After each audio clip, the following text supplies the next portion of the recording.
Okay, ladies and gentlemen, we are just about to begin. So if you'll all take your seats, and we will start with La Crunch.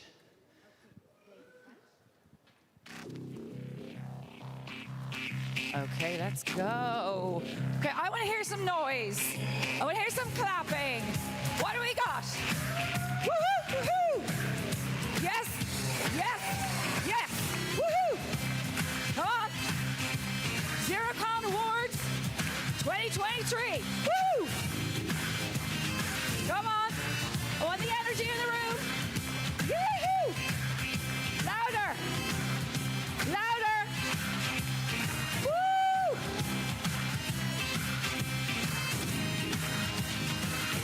Anybody like to dance with me in my pink boots? It's very welcome.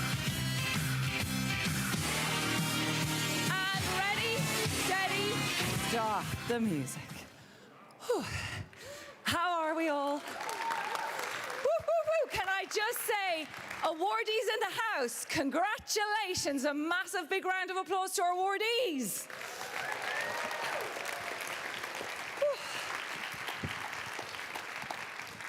Wilfred, isn't it so great to have the full room again? Yeah, it's great. Last year was kind of lonely. There was a lot of virtual awards and we missed you all, so it's fantastic to have everybody back. And the room feels full, and I can feel the energy and the tiredness. So we are going to make this as an efficient award ceremony as we can, because after the award ceremony, none of you are to leave the room because we have to make sure we get our photograph for all our awardees just before we leave the room, but then there will be food and wine, okay? But now we are going to begin this year's ZeroCon 2023, or hashtag ZeroCon23, please everybody, hashtag, get it on. We want to hit trending in Vienna today. So, as all of you know, this is a really big moment for us because we will be recognizing the policies and practices for zero barriers in the world. It's a really important moment. For those of you who are not receiving an award today, I just want to give you some context. It was over 400 entrants this year. That's a lot. It gets bigger and bigger every year. And it was crowd intelligence. So it is the intelligence of our peers which chose the final 71. So it's a really big deal. I mean, but that's not just the awardees. Can I just thank every single one of our peers for the crowd intelligence and for giving us your time to vote for the 71 awardees. But also, you may not be getting an award, but I say this every year. Thank you, thank you, thank you. Every one of you, just take a moment to remember how hard you work for everything you do. We see you, we hear you, and it matters. So this is everyone's night, but tonight when you're shouting and clapping for our awardees, remember we're also doing the same for you. This is for all of us. Now, when I opened yesterday, I asked a gentleman to stand. I said he was the old sage of the disability community, and I want to take away old. He is the youthful sage, the experienced sage. Actually, he's the Yoda. He is the Yoda. And I am absolutely delighted to ask our wonderful Yoda friend, Louis Gallegos, friend of so many of us, to do our first keynote for this ZeroCon 2023 Yoda.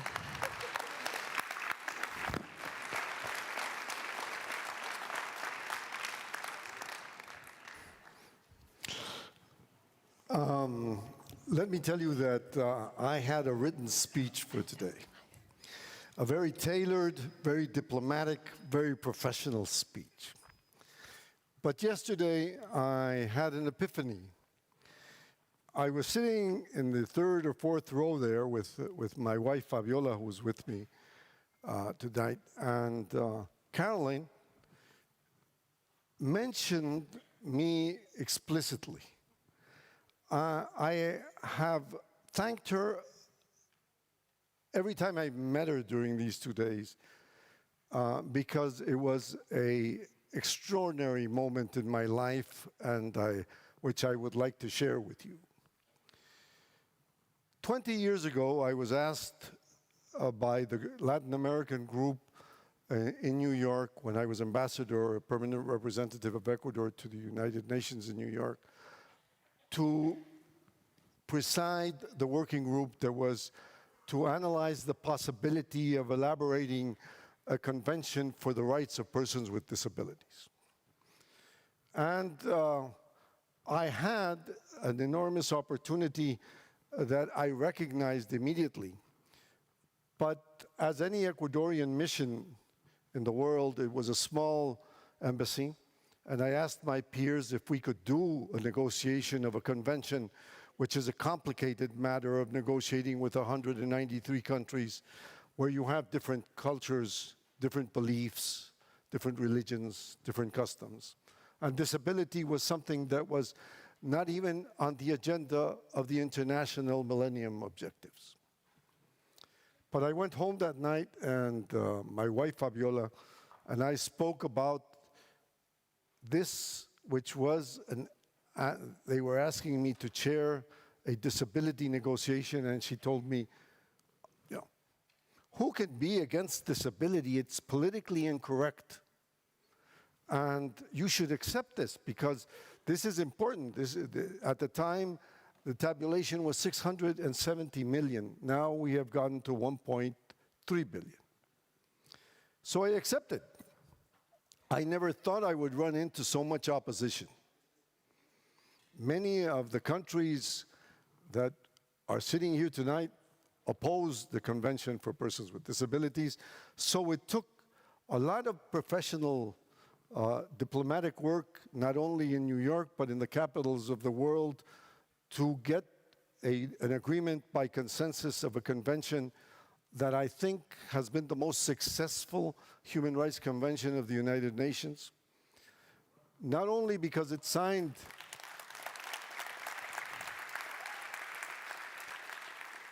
Thank you. Not only because it's signed by 183 member states, but because it was an active participation of the disability community. The activism of the families, the activism of the persons with disabilities, making disability something that ingrained, nothing about us without us, meant a significant change in the world. When I walk in any country in the world and I see these bumps on the sidewalks or the ramps, I think of myself, of the change that has happened. When I look into how the paradigm changed from a medical model to a human rights-based model, I see a change in society. I'm from Latin America, so we use a terminology that sometimes does not adequately reveal what this means, but I think it has been a revolutionary change in world society. Now disability is at the front of the international discourse, and it is in the front an obligation of a convention that is a binding convention for those who have signed and ratified. I have to say that it was an adventure in many cases. I am not an expert on disability. I don't pretend to be. I'm a diplomat, I'm a negotiator. What I try to do is put consensus and build consensus among nations, and amongst groups, and amongst civil society. And now that I work in civil society, I have the privilege of chairing G3ICT, which is the Global Initiative on Inclusive Information and Communication Technology, because we recognized in Article 9 that technology would be a change in the way people worked and looked and the healthcare they needed. And we believe that it is in the right direction, but we need to implement this for 1.3 billion people. Normally, we calculate 2 persons for every person with a disability as an impact group. So you're talking about almost 4 billion people in the context of the world. And that is an important market.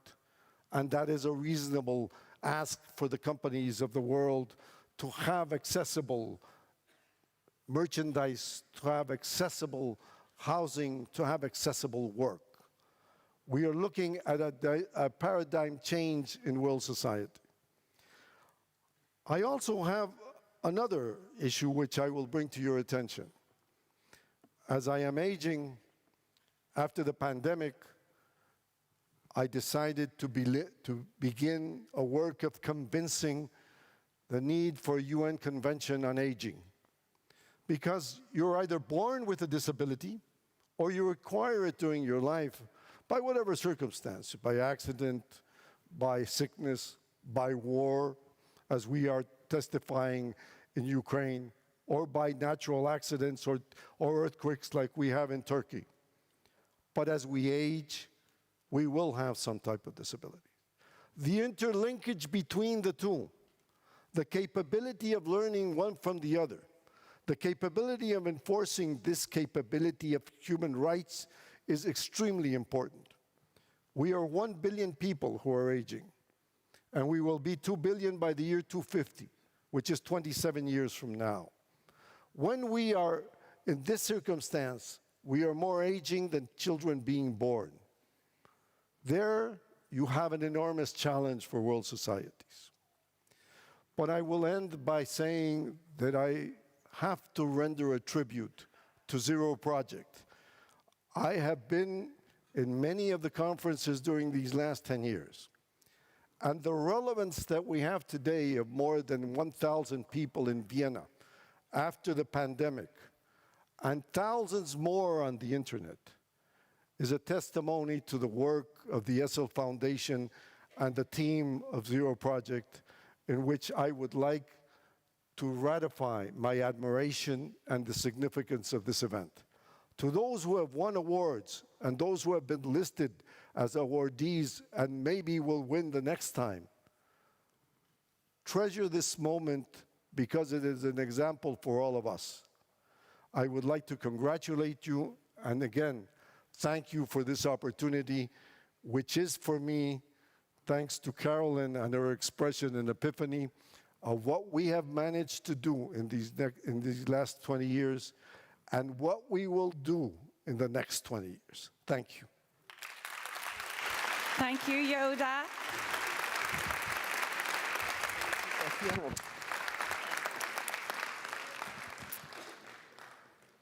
Yoda, one of the great things is you're constantly giving of your time and your energy and how you reflect onto other people and your kindness. But it's that you've been with us for such a long time and continuing to still have the same passion.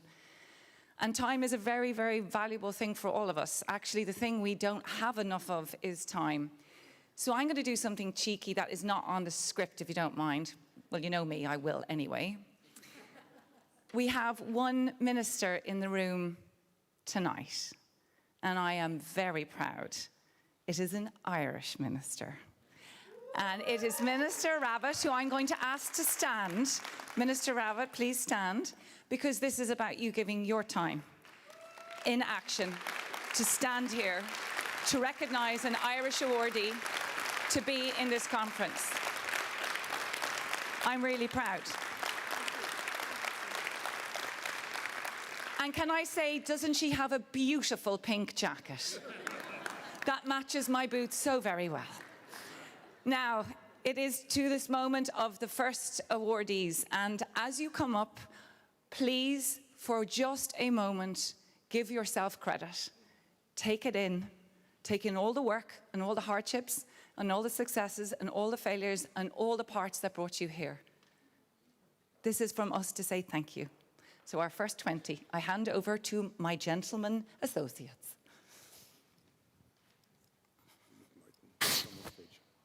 Oh, where's Martin?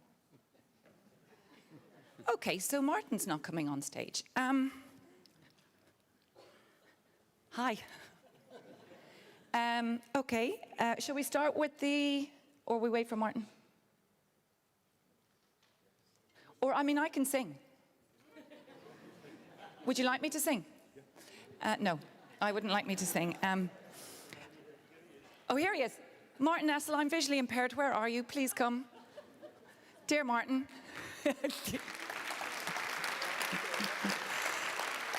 You keep a room waiting. I mean, Martin. Okay.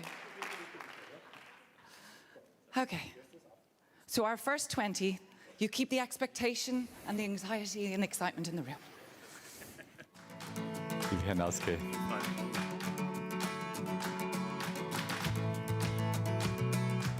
Invented in 2019 by the Associatia Alphabet, one of the leading concert halls in Austria, has been organizing summer music workshops for up to 80 participants.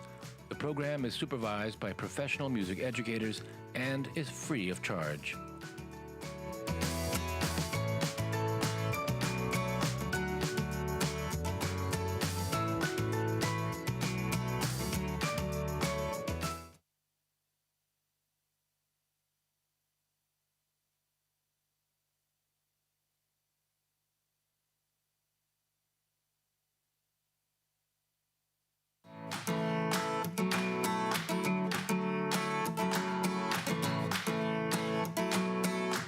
Invented in 2018 by the Associatia Alphabetul Scriptor, the Scriptor alphabet is the first universal color standardization in Braille.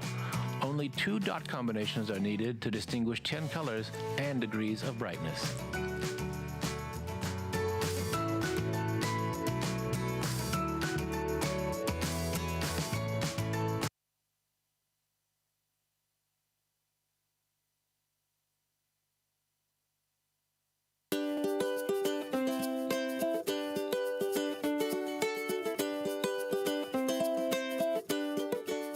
In 2018, the US-based Keystone Human Services launched a project for people with intellectual disabilities that combines easily available technologies, such as Alexa, with tools to achieve individual goals, from cooking independently to staying overnight without paid staff.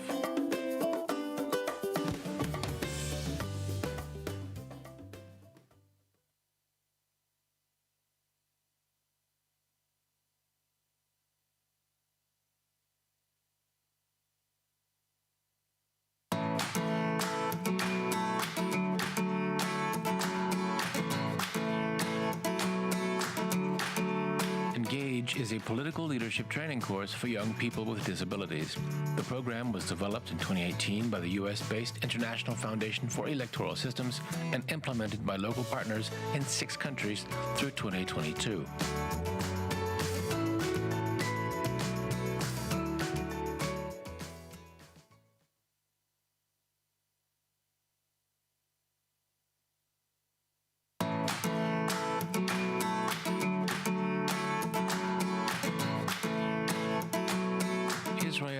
Has launched 2 programs in 2015 to move people with intellectual disabilities into the mainstream labor market. Future Direction is aimed at individuals who have been working in sheltered workshops for many years, while Creating a Future is aimed at high school students.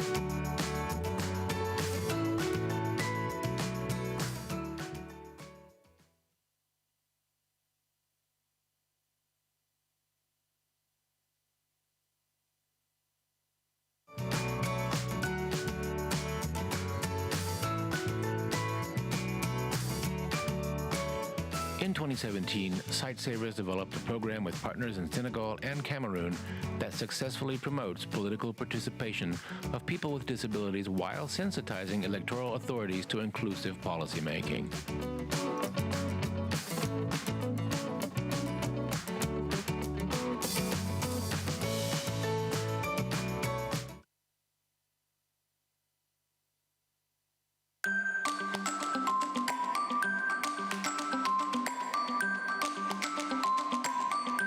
In 2019, the Youth Disability Advocacy Service from Australia developed a leadership program for young people with disabilities aged 14 to 25.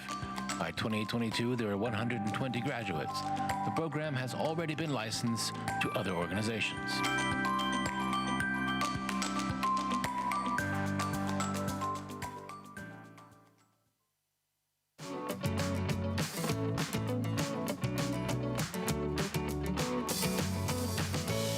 In 2013, Saint-Dessence from France, together with the Centre Essl Autisme Hauts-de-France, created Ben the Koala, A cartoon character featured in videos, mobile apps, and print, who teaches children with autism everyday tasks, such as brushing teeth and getting dressed.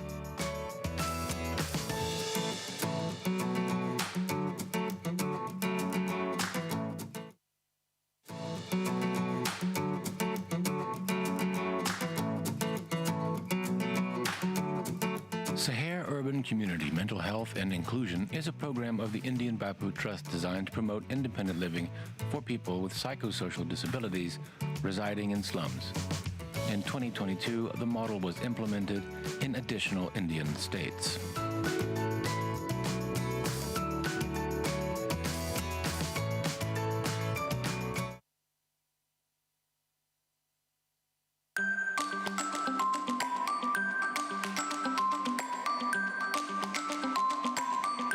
Ireland's St. John of God Liffey Service Toolkit enables people with intellectual disabilities to co-create mobile apps. Launched in 2016, the co-design program had 70 participants and more than 30 apps being developed by 2022.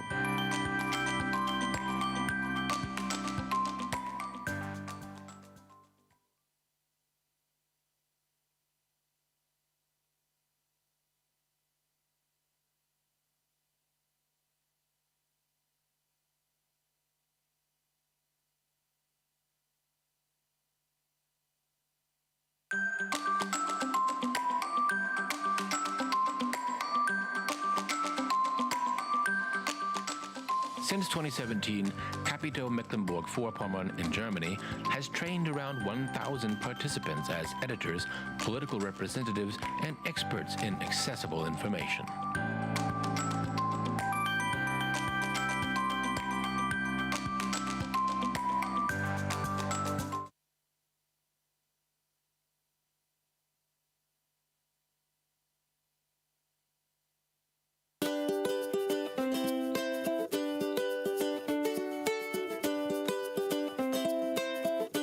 The Israeli Mental Health Association launched the MAOF Entrepreneurship Program in 2008 to support the self-employment of persons with psychosocial and intellectual disabilities.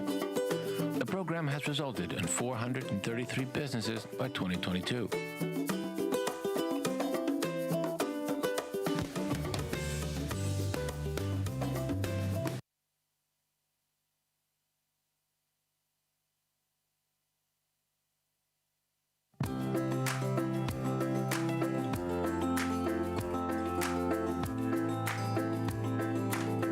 Project for the Future Liberation and Deinstitutionalization of Muscular Dystrophy Wards is a Japanese NGO that helps people with muscular dystrophy to leave institutions.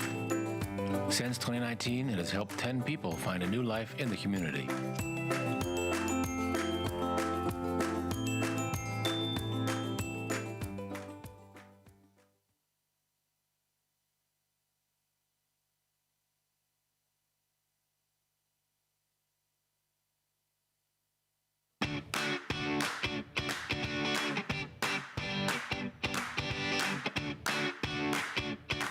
In 2020, Amar Seva Sangam of India launched the Pediatric Assistive Technology Provision Program with a focus on children in rural areas, with a training program for rehabilitators and financial support.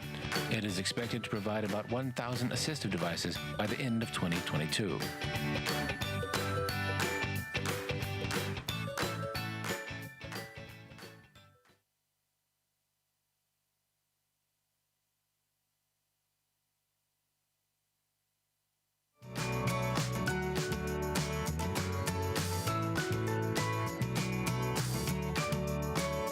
Network is a community-based support group for parents of children with disabilities, accessible both through an app and in person through volunteers.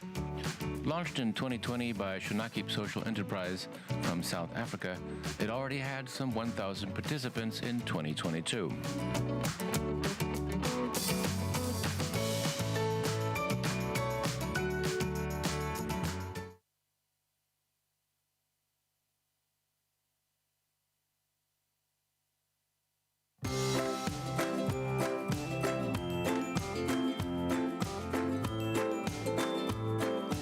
In 2017, the Down Syndrome Association of Turkey launched the self-advocacy group Voice +1, By 2022, Voice Plus One grew to 27 self-advocates in 5 cities and helped establish a Down Syndrome Research Commission in Parliament.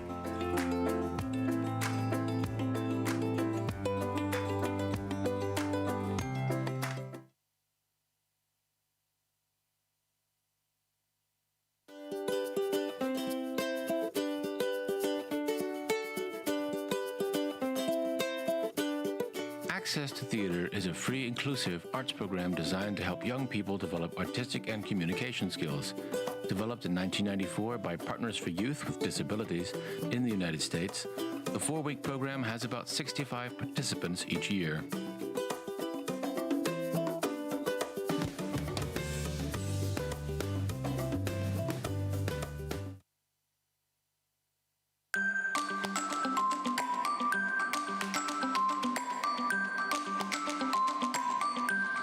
In 2008, Mexico's Fundación Incluyeme began a program enabling adults with intellectual disabilities to live independently with inclusive housing, employment support, and recreation. By 2022, up to 3,000 people had benefited from the program.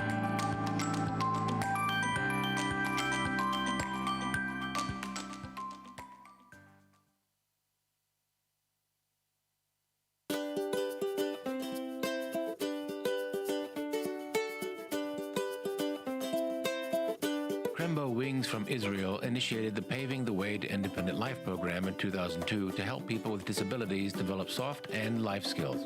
Managed by people both with and without disabilities, the program benefits around 250 young graduates each year.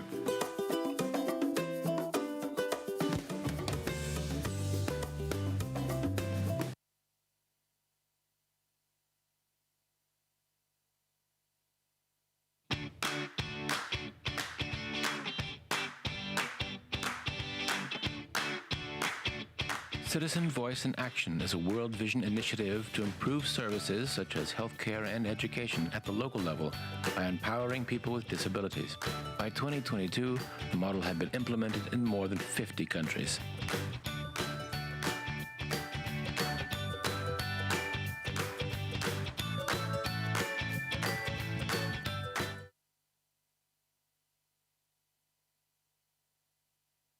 I think you're waving at me. Thank you so much, and congratulations to our very first 20.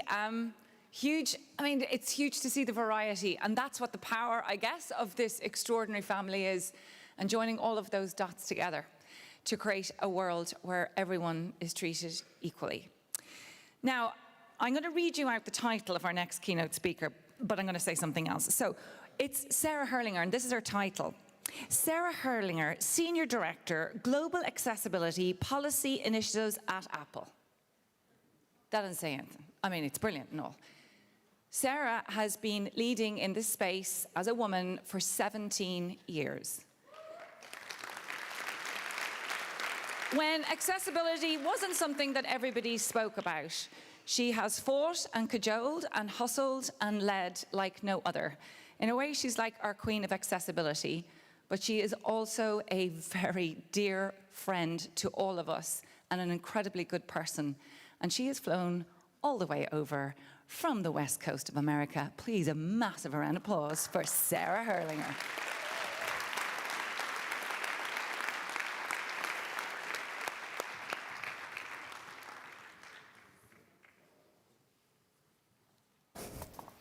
What Caroline didn't tell you is that I started doing this when I was 12, so, you know. No, really, sadly, much older than that. But yes, I have been leading accessibility at Apple for a while now, and it has been my pleasure and honor to do so. And thank you so much for that kind introduction, Caroline. I'm very happy to be here in Vienna tonight. It's the first time I've been at the Zero Project Conference in person, and it has been a fantastic couple of days. I'm so grateful for the opportunity to be a part of this incredible event. I've been blown away by all of the sessions and the chance to learn more about the work being done by all of the fabulous awardees tonight, so thank you. At Apple, accessibility isn't just one of our core corporate values. To us, it's a basic human right. And to illustrate a little bit of this work, I'd like to start by showing you a film that we launched last year in the lead up to the International Day of Persons with Disabilities. And fingers crossed, this should run with both English closed captions and audio descriptions. If you can run that video, please. A woman without arms. Hey Siri, set my morning scene. Window blinds lift. It's currently clear and 71 degrees. Today's high will be 80 degrees. She uses her foot to pull down a comforter. Now a man with a mustache in bed. Open weather. Swipe left. The weather app opens on his iPhone mounted to a wall beside him. A little person stands on a stool and sings in a mirror. A woman signs to a baby in American Sign Language. Subtitles, "You are the greatest." The woman without arms taps Assistive Touch on her iPhone with her foot. She browses images of makeup styles. Describe images. A man wearing dark glasses uses magnifier detection mode on iPhone to scan a dressing room. A painting. A red jacket. The woman without arms applies eyeliner with her foot. A cheerleader with Down syndrome high-fives a student. A DJ wearing a nasal cannula hovers his cursor over a track in Logic Pro. It magnifies with zoom. On iPad, the cheerleader taps the speak screen menu, then taps the Muhammad Ali quote. I have wrestled with the alligator. Tussled with the bear. The DJ rides a scooter as maps directions appear on his Apple Watch. The man with the mustache poses. Tap, take picture. Tap, take picture. Using voice control, he takes pictures of himself modeling in a power wheelchair. The man in dark glasses uses door detection on his iPhone. 2 doors detected. Text to stage. Door 4 feet away. Using a white cane, he walks toward a door that reads stage. The woman steers a car with her foot and sings. Tears fill the baby's eyes. Their mother looks at her Apple Watch, which displays a sound recognition alert that reads baby crying. The man with dark glasses plays piano on a stage. Spotlights shine on him and blur the audience. The mother scoops up her crying baby. The woman without arms takes a selfie with friends. The little person flips her hair. Now in scrubs at work, she takes a timed selfie with a dog using iPhone and camera remote on her Apple Watch. The cheerleader takes a selfie with a friend. At a party, the DJ claps as his song plays on MacBook. The woman increases the volume in her car with her foot, and she shakes her shoulders. On MacBook, the model sorts through photos using facial expressions within alternate pointer controls. He selects a photo, then scrunches his nose and raises his eyebrows to crop it. On iPad, the cheerleader taps a quote by Muhammad Ali. I shook the world. The mother signs "I shook the world" in American Sign Language while her baby sleeps in her arms. The Apple logo. Titles: Some features, applications, and services may not be available in all product models. Die blinden Leute machen das so schnell. Thank you. That was the greatest, and it showcases how people around the world use our accessibility features in their daily lives. The individuals featured in that film aren't professional actors. They're creatives, influencers, and professionals who run their own businesses, perform on international stages, and know how to harness social media to change society's perception of disability. With a track that incorporates both the powerful words of Muhammad Ali as well as the musicians featured in the film themselves, we not only want to give these accomplished individuals a platform, but we want to share stories that reflect the real lived experiences of so many others, the people that drive us to push the boundaries of what's possible. At Apple, we believe technology can play a powerful role in helping people to be more productive, creative, collaborative, motivated, empowered, and independent, to foster dignity, and at the end of the day, to live out their dreams. That's why we design for everyone.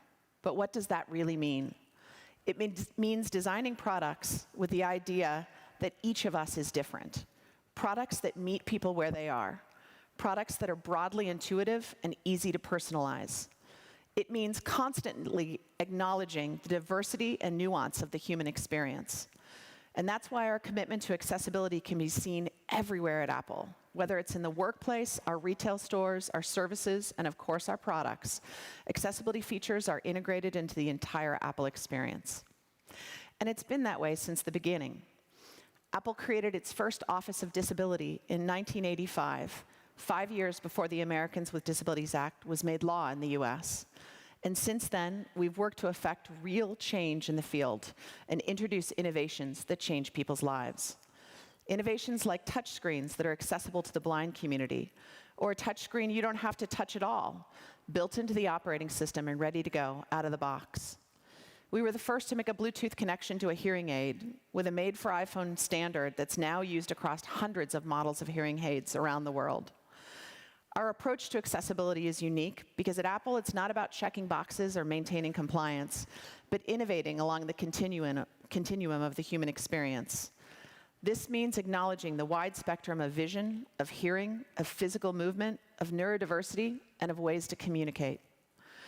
Our teams are constantly working to ensure that anyone with any type of disability can use our products, and we build accessibility into the core of our products, the operating systems. We don't rely on third parties to do it for us or add it on as an afterthought. Now, the pandemic has had a profound effect on accessibility in our lives and in the products we make. In 2020, when the ground started shifting beneath us, our accessibility team rose to the challenge. When everyone was forced to isolate at home, we introduced features like sound recognition, so deaf and hard of hearing users could have technology continuously listen for certain sounds like fire alarms, door knocks, water running, or even babies crying. And it became crucial to socially distance. So we introduced distance sensing features, such as people detection and door detection, so that blind users could maintain their personal space and navigate independently.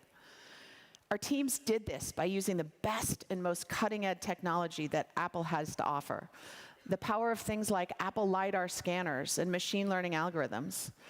And the result has been a collection of groundbreaking features that helped so many navigate an exceptionally difficult time. And one of our newest features, which is just my favorite, I love this, it's called Assistive Touch on Apple Watch.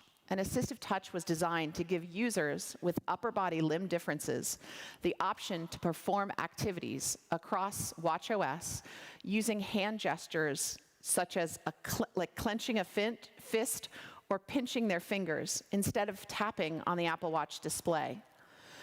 An incredible technological innovation, Assistive Touch uses the hardware sensors underneath the watch to understand the muscle and tendon movements of the users. And members of the limb difference community have shared how much they love this feature, but we know it's also used by cane users or guide dog handlers, and anyone who may not want or be able to use their hand to manipulate a watch display. So even though much of what we design is born for a specific user need, almost all of our accessibility features go on to be used widely by many types of users. At Apple, we're firmly aligned with the disability community mantra of nothing about us without us. And truly, you can't talk about accessibility without talking about representation. Ensuring people with disabilities have a seat at the table and that their voices are heard, both publicly and inside Apple, is key to our mission of creating accessible and inclusive experiences. We welcome community feedback and keep the lines of communication open through advocacy groups and from individual customers. You can see that reflected not just across our products, but in the way you feel when you interact with our team members and our services. It's entering an Apple store and learning about VoiceOver from a creative pro who actually uses a screen reader, or getting to chat comfortably with a product specialist who's also fluent in your native sign language. And it's the open captions in Coda, our Academy Award-winning film with a predominantly deaf cast, which we insisted be shown at every theater where the film screened to ensure that deaf and hard of hearing audiences knew that this experience was designed with them in mind. And it's also the stories of people in our own communities, like Heinz Temple, who I met yesterday at the Apple Store here in Vienna. Heinz identifies as low vision and has used a variety of assistive technology since he was very young. At age 10, he got his first optical magnifier, a big device the size of a television set, which sat on his desk at school. To read what was written on the board, he relied on a schoolmate helping him out. And at university, where he studied law, he purchased his first dedicated book scanner, a 100-kilo, 10,000 euro investment, just so that his computer could read out books to him. He loved computers, but he found it frustrating that each one had to be altered and painstakingly configured to accommodate someone with a disability such as his own. And in 2012, Heinz started his own law firm. It was a big moment, and he rewarded himself with a gift, an iPhone 5, equipped out of the box with Zoom, VoiceOver, invert colors, and all the features he needed to magnify the screen and deliver intuitive text-to-speech. He remembers exactly where he was when he realized this device was designed for him, on an airplane. He also remembers the feeling of relief as he experimented with each of the phone's built-in accessibility features. And all he could think was, this is the way it's supposed to be. Heinz has been practicing law for more than 20 years now, and on his desk sits a Mac. In court, he always brings his iPad to access documents, and he sports an Apple Watch Ultra because of the bright, legible display. But what he loves most of all is being able to do what he's passionate about, without carrying around a bunch of specialized devices, and especially not lugging around something that weighs 100 kilos. And that's why we build accessibility out of the box at Apple, for all the Heinzes everywhere. And a Heinz, I believe, is in this room, so thank you very much for being here.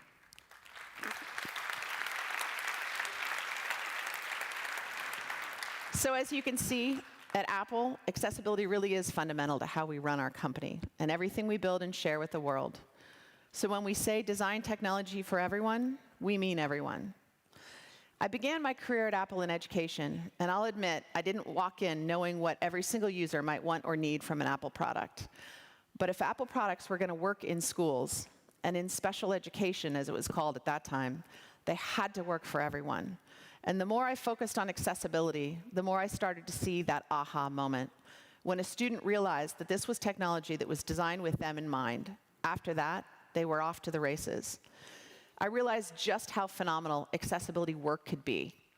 We had this creative and exciting task before us to make products and experiences that were not just compliant, but transcendent, to get out of the mindset of solving human problems and focusing on embracing human potential. Apple's accessibility story is in many ways one of firsts, but what came first is not as important as what comes next. And after almost 2 decades now, working on accessibility and learning from some of the most brilliant, inclusive minds in technology, I can say without a doubt that the pace of innovation is only increasing. And new technologies that incorporate better sensors, higher resolution cameras, on-device machine learning, and so many other great technology promises even more powerful and accessible experiences to come. Across the Apple ecosystem, our teams are working in tandem to ensure that these new experiences are accessible from the beginning. And most importantly, we will continue to work alongside the disability community to design products and services that embrace our human potential and connect us all in meaningful ways. And I see the same spark of innovation in all of you. And I encourage you all to keep moving forward and challenging the status quo to make the world a more accessible place. So to my friends, Martin, Caroline, and all the winners tonight, thank you for championing accessibility and inclusion in everything you do here and around the world. Good night. The greatest. The greatest. And because Sarah's actually one of these very humble people, I'm going to actually say something else. It was Sarah Herrlinger who brought Apple to the Valuable 500, not just as a company, but as an iconic, and who brought Tim Cook to the table when we had our iconic CEOs and made history for the first time. So, Sarah Herrlinger, you are the greatest. Thank you so much. We are on to our next batch. Take it away, gentlemen. Oh, sorry, there's one thing Martin Essl asked me to remember. I forgot to say hello to you guys online. Hi, how are you? Can we give everybody a wave online? We have some awardees as well who are online. We have not forgotten you. We're cheering for you. I hope you're clapping there. We recognize you and we see you. Okay, over to you guys.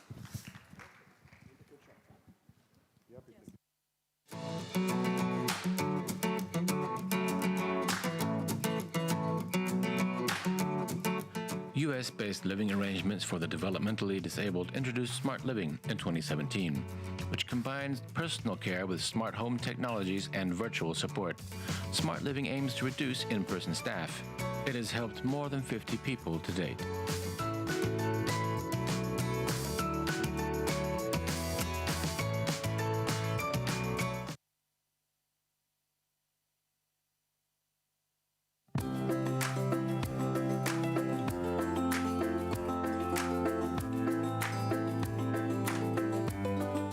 Humanitarian Care Initiative from Nigeria has developed interactive audio instruction, a distance learning platform.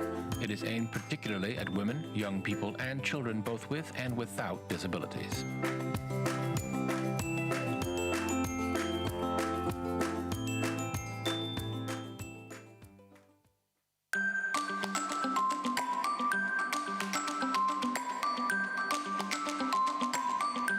Since 2005, the Shekelot 12 Group in Israel has offered SAME, or SAME, a large-scale government-funded social and recreational program for people with disabilities and their families. Activities take place on and offline and range from visits to the cinema to skills training.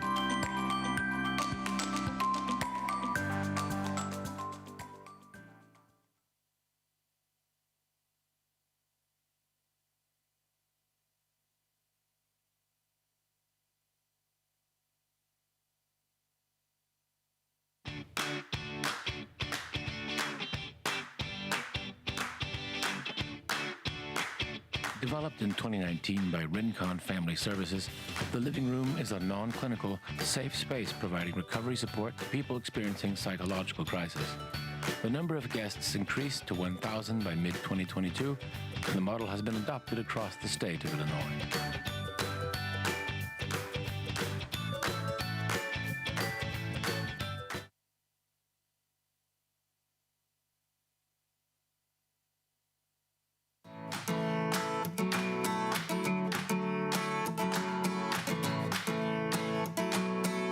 Via study circles, Studienförbundet Vuxenskolan from Sweden makes it easier for people with intellectual disabilities to access political processes. For example, SV has developed a method of conveying the concerns of voters with disabilities to their representatives.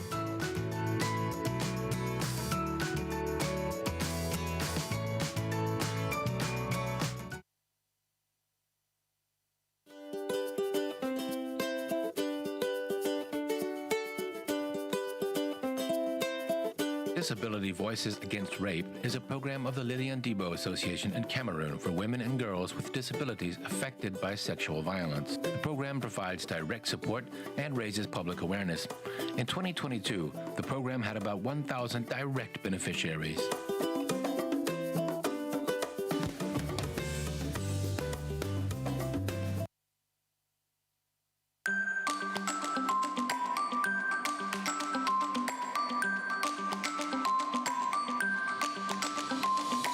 Disability Inclusive Elections Sri Lanka is a working group of the International Foundation for Electoral Systems in Sri Lanka.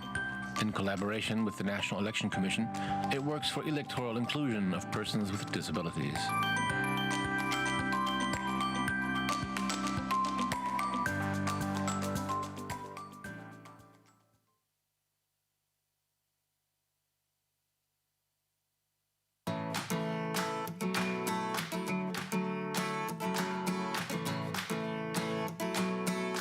By providing education on life skills, teaching, and childcare, the Mobila project, Accompanied Parenthood, supports 8 to 12 parents with intellectual disabilities per year in raising their children at home since 2006.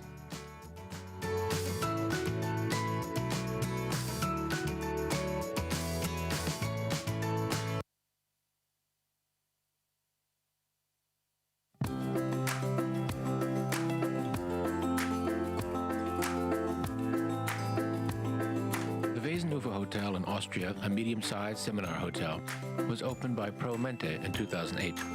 It employs people with psychosocial impairments and provides them with multi-professional training. The hotel has expanded its workforce from 20 to 54 by 2022.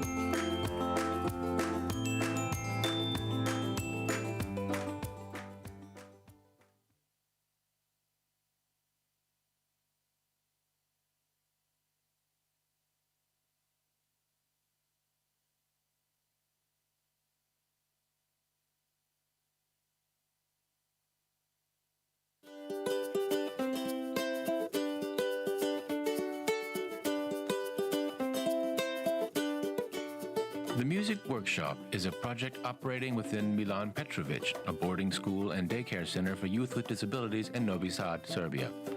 Using innovative assistive technologies, participants learn to create and interpret music.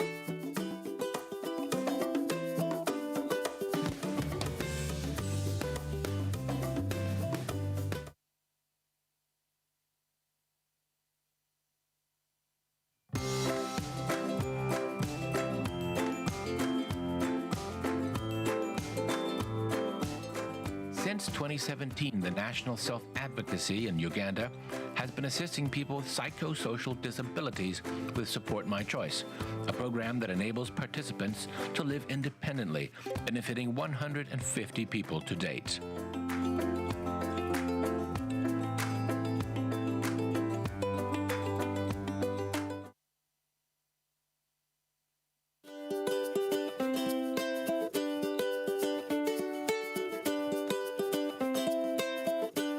In the run-up to the 2020 local elections in Ukraine, the International Foundation for Electoral Systems joined forces with the Central Election Commission of Ukraine to develop posters with QR codes linked to sign language and audio content. Around 6,000 people used the system.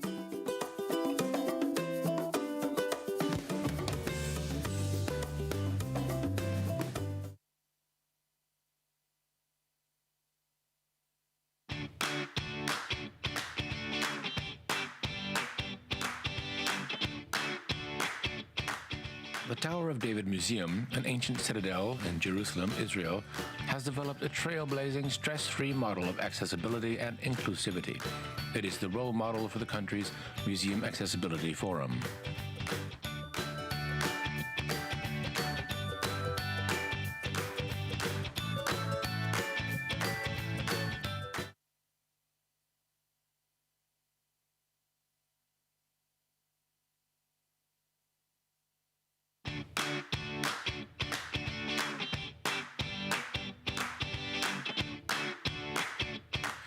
Initiated by the Netherlands' Lilian Fons and Rutgers, Body Talk, a sexuality education project, brings together young people with disabilities, their parents, teachers, communities, and healthcare providers.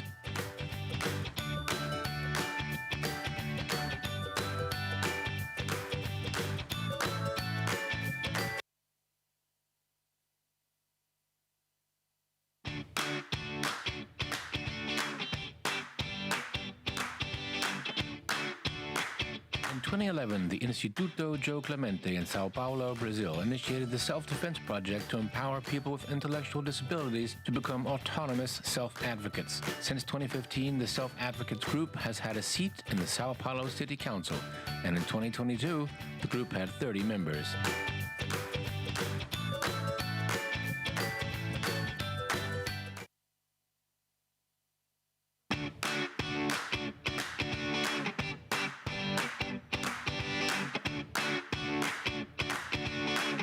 Founded by Support Girona from Spain in 2018, the Housing Commission helps people with psychosocial disabilities find housing.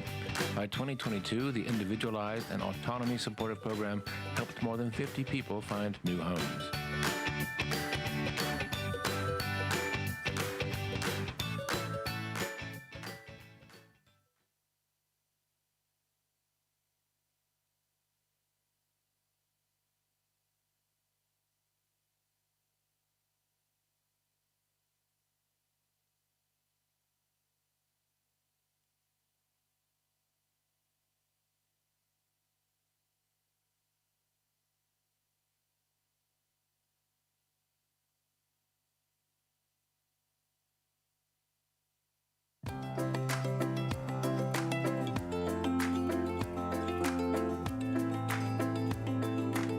Entrepreneurs with Disabilities, a program of Fundación Vida Independiente in Chile, supports entrepreneurs with disabilities through training, individual counseling, an online store, and accessible tools.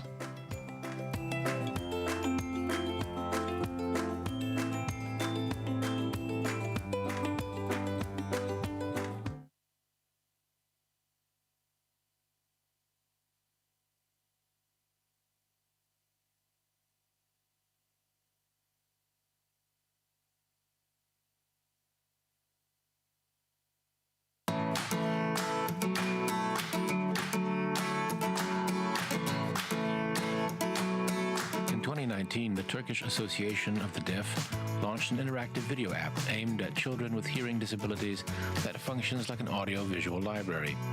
The audio description feature makes the library accessible for children with visual impairments as well.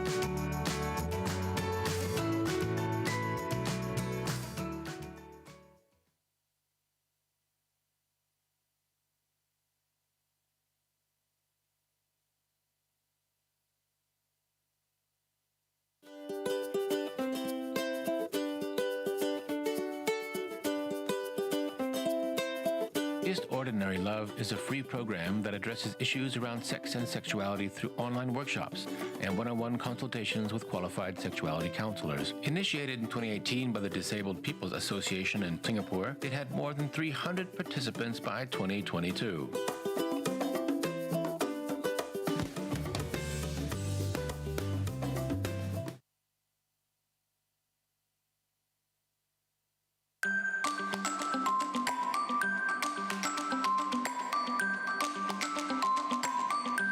NLR Indonesia developed the MBIM project to educate children and adolescents with leprosy and other disabilities about their sexual and reproductive health and rights. NLR has developed educational manuals and tools such as pictures and videos.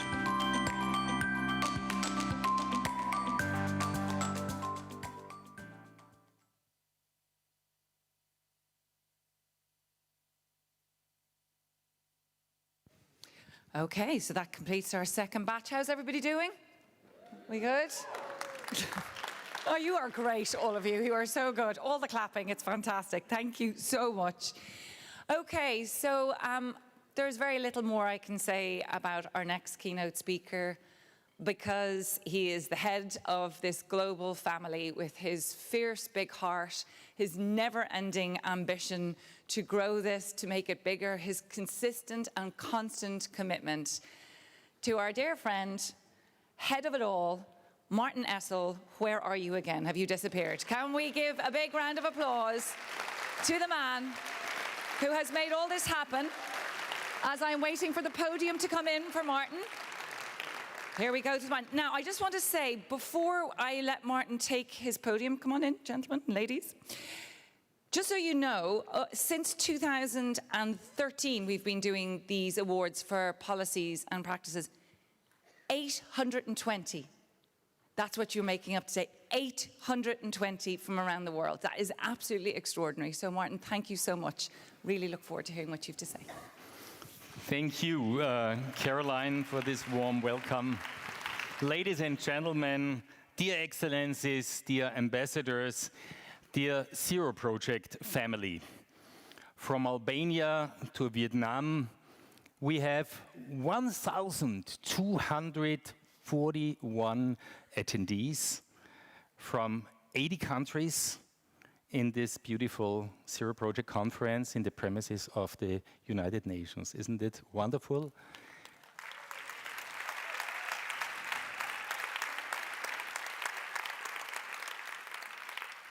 But additionally, we will have another 10,000 plus attendees online, so that the whole industry, the whole community, all of our friends from the Zero Project Worldwide Network is with us today.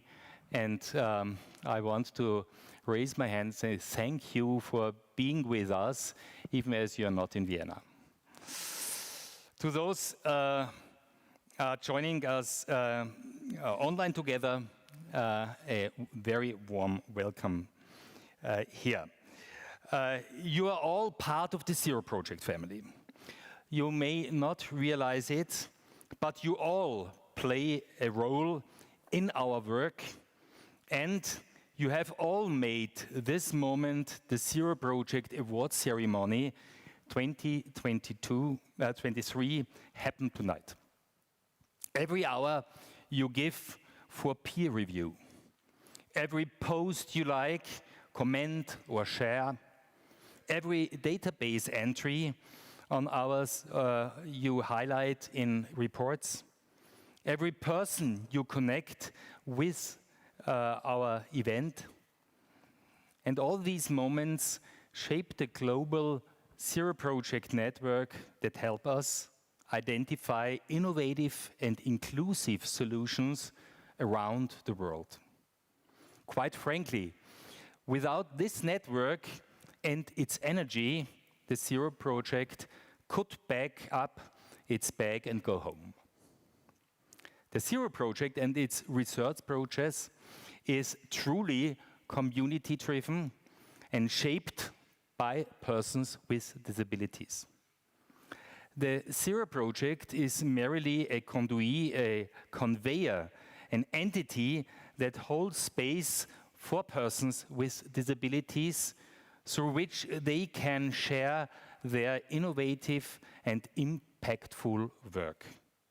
At our core, we find and share innovative solutions that improve the daily lives and legal rights of all persons with disabilities. This mission comes to life with our Zero project database, a digital database accessible and free to use for all, with over 820 peer-reviewed and awarded solutions from over 120 countries so far. The circle of innovation and inclusion really seems to close itself in 2023. The United Nations in Vienna and the Essl Foundation are proud and thankful to celebrate their 10-year partnership on disability inclusion. Since 2013, we have cherished this special partnership, and we have not taken it for granted ever since. The United Nations CRPD is integral to our work, and we honor all those who did the legislative heavy lifting back in the early 2000s to make international disability inclusion cooperation happen today. Looking at the UN CRPD and especially the Article 32 within it, I genuinely also believe the power of community to be a social muscle that can flex and effect change. But as we all know, for there to be community, there must be things common to and for all. For us here, those are the innovators and their innovations. And this, we believe, is one of the reasons why our cooperation in Latin America has been so successful, commonality of purpose and vision. Which brings me on to what I believe will be the next game changer, our Zero Project Technology Forum on Friday. With our contacts, network, standing, and you, the who is who of the disability world, we decided to move the Zero Project up a level and take it a step further and close to the implementation of solutions. In the forum, we have created a B2B matchmaking platform where the innovators will meet the people who matter in the world of business and finance. However, this will include not only big tech and foundations, but also multipliers like the World Bank Group and other corporates. But why ICT? It's very simple. Technology has the greatest potential for scalability. And our aim for the forum is to help both, to finance and scale innovative technology. Just imagine all cell phones with Siri or an Alexa who can carry around with you. We believe that worldwide, this will be the first ever B2B event that brings together at a very high level the relevant stakeholders in one room for one whole day. With the key for us being to research and introduce credible early stage technology before it has become too big internationally. And what better to follow that than to tell you about another way we see the leveraging of the power of connection and connectivity. The Zero Project India. We have the bold goal to use our global Zero Project network to help support the build-up of a globally connected, inclusive innovation ecosystem in India. Thanks to partners such as Youth for Jobs, Enable India, but also DISC, Social Alpha, we are working on exciting endeavors, which you will hear more about in the closing ceremony tomorrow, Friday. Therefore, tune in tomorrow on Friday for an exciting announcement. To support this ambitious goal with sound data and input, the Austrian Development Agency is also launching a comprehensive feasibility study together with local Indian partners and the Zero Project, highlighting how we can best build up a sustainable and self-financing innovation hub there. As a former CEO,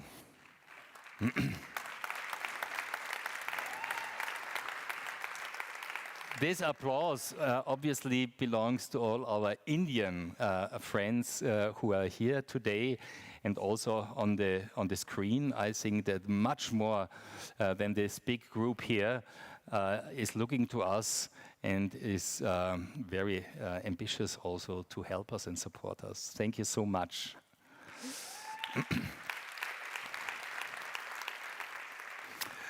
As a former CEO of a home improvement retail corporation, I can tell you that being accessible and supporting disability inclusion is not only the right thing to do from an ethical and moral standpoint, but it also makes good business sense by making products, services and workplaces accessible to persons with disability. Organizations can tap into a large and growing market and benefit from a more diverse workforce. Both India and Latin America are highlighting this event truth, and I feel honored as a founder of the Zero Project that we get to have partners on the ground which help us expand and deepen our networks and partnerships in these burgeoning regions.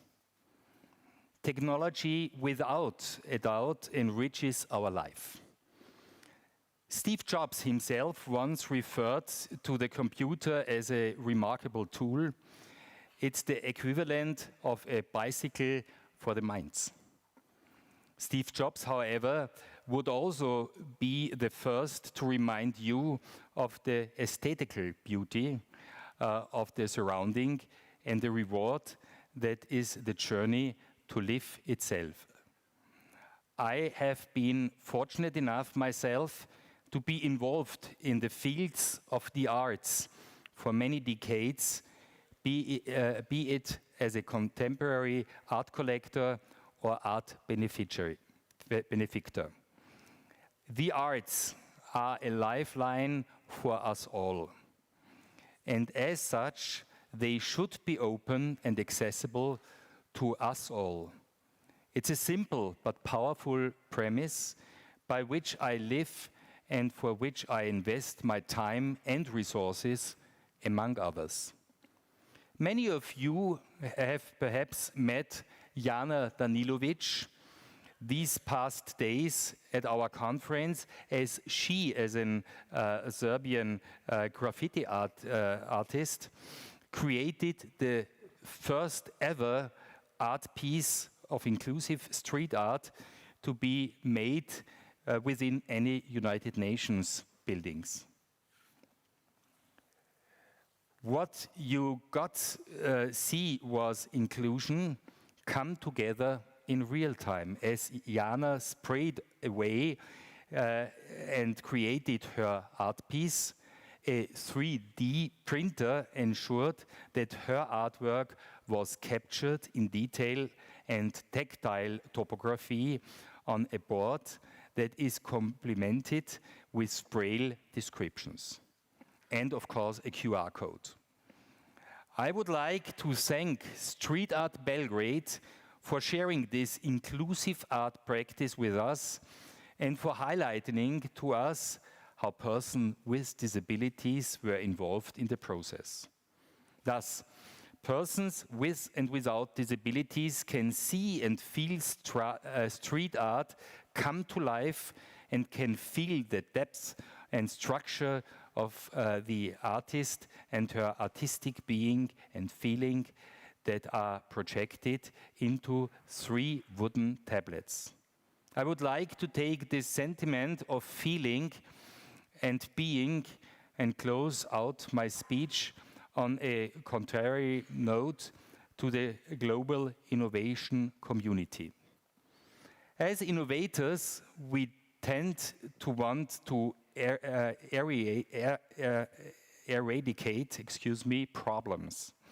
We cannot eradicate disability. This is part of human life.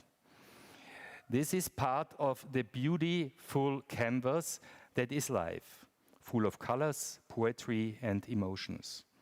A lot of businesses and innovation success is built around eradicating a problem. Having a disability is part of human being. Let us remember that and cherish that a world with 0 barriers. Thank you so much. Thank you, Martin.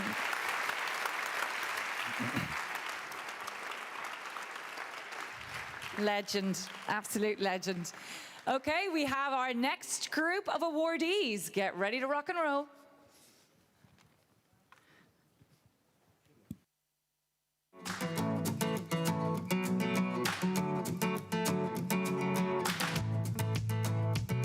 JDC Israel Unlimited's expanded supported housing program assists independently living adults with severe disabilities aged 21 to 55. Their services include assistance in finding housing, actualizing rights, budgeting, cultivating autonomy, and other skills.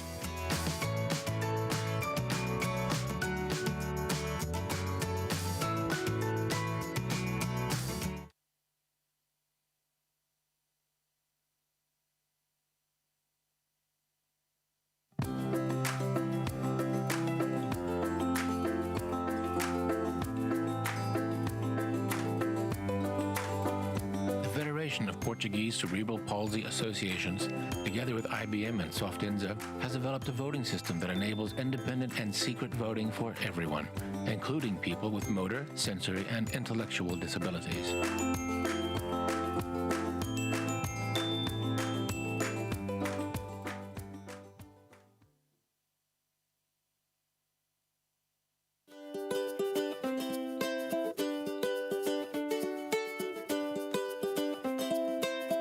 In 2012, the Association of People with Disabilities in Bolivia launched Nueva Esperanza, a program teaching life skills to people with physical disabilities. In 2017, the program was nationally recognized in a new labor law. As of 2022, there were 25 beneficiaries.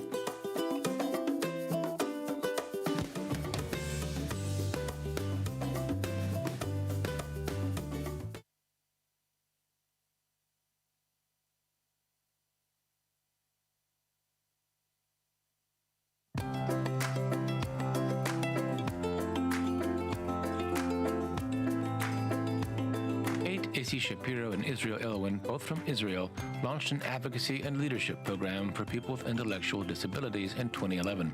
By 2022, the number of self-advocates increased from 20 to 150, and the Israeli government regularly requests their input.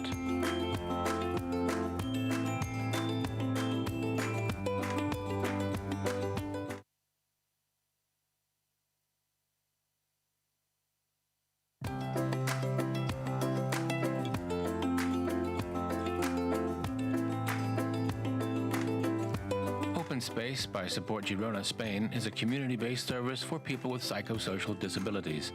The service provides a place for personal hygiene and meals without strict access rules or treatment commitment.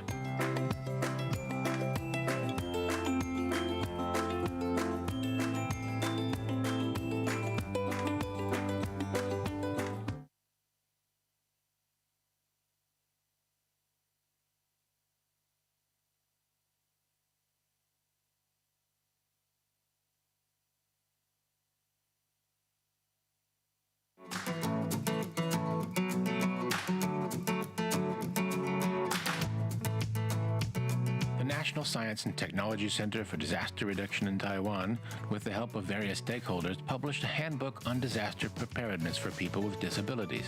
More than 1,000 printed copies were distributed in 2021, and the digital version was downloaded 3,000 times in 2022.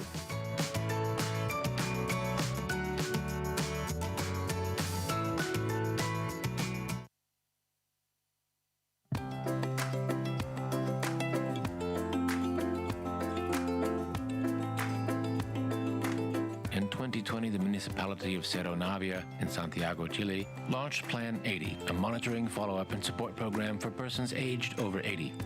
By end of 2021, the program had supported over 3,700 beneficiaries.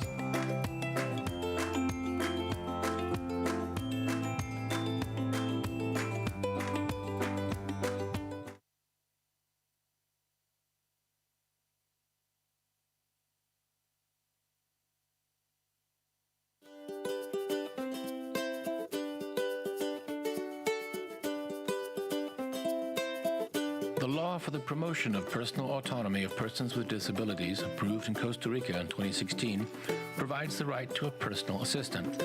This is requested through the Public Agency for the Disabled, and in 2022 there were more than 200 people receiving this service.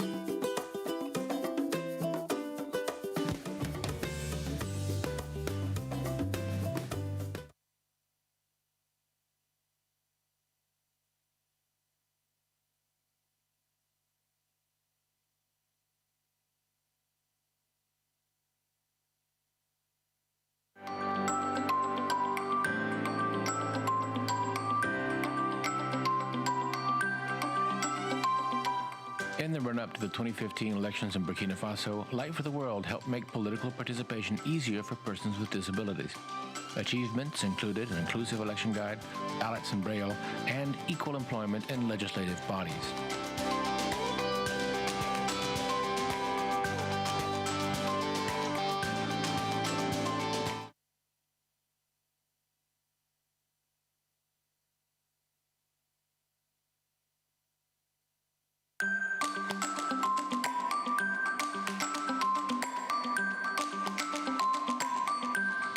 In 2021, Chile's National Electoral Service, CERVEL, introduced a video interpretation service in Chilean Sign Language on its website.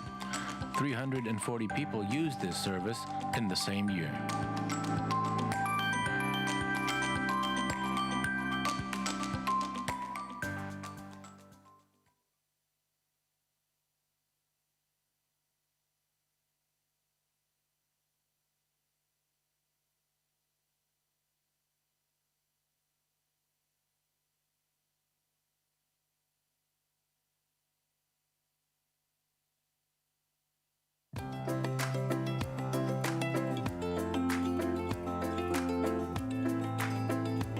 In 2021, the Multi-Partner Trust Fund of the UN Partnership on the Rights of Persons with Disabilities and Inclusion International developed the first accessible toolkit for the participation of people with psychosocial and intellectual disabilities in political processes. By 2022, the toolkit was being used in more than 30 countries.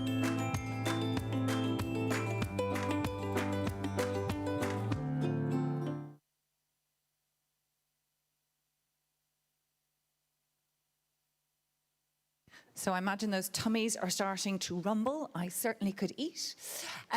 But we are coming to the final keynote of our award ceremony. And there's something that is common amongst our legend keynotes. They all have committed their time and their energy constantly over a very long period of time. They've all been on journeys for many, many years and turn up all the time.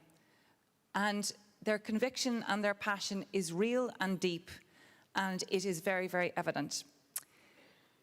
Austria has become a home, I guess, for so many of us now. This huge global family and this global conference comes here to this beautiful city in the UN.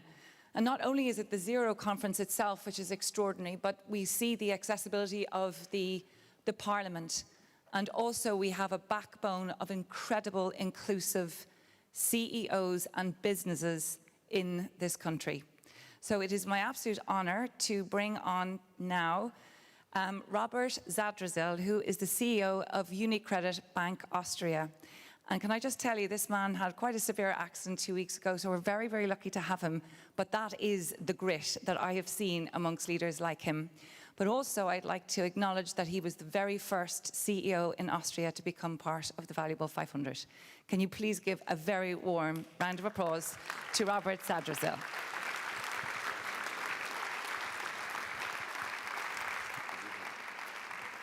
I have to give him a very gentle hug. I squashed him earlier on, so sorry about that. So we've agreed to have a conversation more than you doing a keynote. So I have a few questions for you. I think the biggest question I have, you are a front runner in Europe in promoting accessibility and inclusion, and you've been doing this for quite a long time. I mean, you've been involved with us for a long, long time. Why is that? How come you have that position? No, first of all, also a very nice evening. I'm happy to be here, and you mentioned the accident is already gone, so happy to be back on my feet. Very Austrian of you. But I think on the one hand, the answer is a very quick one, a simple one. On the other hand, at the same time, it's a little bit more complex. And I have to say, there are many dimensions. So first of all, I would say we would not be there where we are if we would not have built over the last year also the internal awareness in our bank, in our organization about this. And it's true that we have focused since already many years on really providing everyone with the easiest possible accessibility when it comes to financial service. But I think what really made the difference, and it's already 12 years ago, that we have established our disability management team, so in 2010. And since that, I think when we talk about accessibility and inclusion, we are not talking about only free barrier branches or inclusive workplaces. So we have today more than 230 people in our organization with disability, with different disabilities on different levels in different roles. We are providing via smart banking solutions also our services via sign language, which is, I think, also in a certain way unique. And of course, you mentioned already, we are extremely proud and also happy that we are the patron here in Austria when it comes to the Valuable 500. So that means for us, again, this topic is a journey. We know that we have continues to work on it, and also today or these days when it comes to innovation, to new solutions, to technological topics, it is always another step for us to include this, to increase the degree of accessibility. And I have to say again, what we hardly can buy is the invaluable experience and the knowledge of our team, so the disability management team, but all people are involved, and I think this makes us really unique. I also think because you work in partnership with some great organizations like My Ability here in Austria as well, so is admitting that you don't have all the knowledge in the bank and you partner and then empower your teams. And I do think that I want to shout out to My Ability as well. So. But the other thing, we have 7 of our valuable 500. By the way, because you mentioned My Ability, Gregor, of course, from the beginning, has supported a lot, also from an outside-in view, what we can do better, how we can improve, where we can improve, and this is important for us as an organization, but of course also for our team. But because you took it on as a leader. You see, this is the point. You're the CEO here, and you're not just standing here, by the way, just today. You turn up all the time, and you give your time, and you support your teams and you empower them to do the work. So this is, for me, one of the reasons as well. I am saying that. No, it's really important. This is just not a PR stunt. We see the work that goes on in this bank, and this is why leaders are so important. But of the Valuable 500, we have 77 from the financial services, right? Why specifically do you think, or what specific benefits in the financial sector can be gained from promoting inclusion and accessibility? Because it does seem to be the sector where we see, other than tech, that has taken up this work. No, I would say also here I cannot emphasize it enough that for us, we cannot afford, even it sounds, and Yeah. I think here we talk about Gregor, and also he has educated a lot, because in the beginning we were maybe a little bit prudent, Yeah. but today it's completely clear we cannot afford not to be not attractive to 25%, up to 25% of the population, which are in a certain form, have a certain form of disability. And therefore, it is important. It is an important customer group for us. On the one hand, on the other hand, we also know that it is also a valuable source of talent, of know-how. So we live, as we discussed, this barrier-free banking in many dimensions, also in terms of products. So we have set also many products like the inclusion loan, which especially for this target group, again, which is utmost important also for us, is not available in the market somewhere else, in many cases. And we will continue this. Again, it is a journey. It is always, fortunately, room for improvement. If we are, I have to say, I'm happy that we are, as an organization, on a high level, but doesn't mean that we cannot improve. We have to improve, and we have to continuously improve. Yeah, I agree. But yes, but at least we are doing it and owning it. And I mean, I can't let you go without saying, first of all, thank you for being the first CEO in Austria to join the Valuable 500. Why did you? Is it because I hassled you? Or what did you see? Because you do support so many organizations and are involved in so many. Why? What was the reason for the Valuable 500? So I have to say it's also very simple, because it's, again, it's always starts on the one, but in our case it starts from the top, but also come from the bottom. Yeah, so exactly. therefore we have this really good mixture of having a team, of having many people in the organization involved. And I have to say, don't get me wrong, that I think we are really already good at it. Yeah. But, now there's the but. And why we are, not with many, but with the selected one, I'm happy to partner, and especially also with the Valuable 500, because for us it's important to, as I mentioned, to continuously improve. Yeah. And I think you can only improve if you partner with the best in class, let me say, in the certain content and in here. And therefore, we want to share best practice. We want to exchange also with other industries, because within the, and again, don't get me wrong, within the banking industry, we think we are front runner, as you mentioned, but there are also other industries. So, and they have similar issues, they have similar challenges, but sometimes they have different solutions. And therefore, it's important to exchange these views, to see other best in class or other best practices. And of course, for us, with organizations like the Valuable 500 or the Zero Project, and I think for many of you here today and in these days, this is also an incredible input for us to exchange, to see new solutions which we can add, and this is a simple reason. You know, I can't wait until you don't want to share best practices with your competitors because you're going to compete on it. That will be the best. That's when we know we've won. Do you also think is the value, aside from supporting people with disabilities, what do you see are some of the benefits in really promoting accessibility and inclusion from your standpoint? Also here I have to say it has developed, because in the past, of course, we started mainly with the topic about accessibility for this population or this kind of customer group. Yeah. But there's now, unfortunately, I have to say, because no one wished to have this, but I think we have all experienced the last 2-3 years with this pandemic.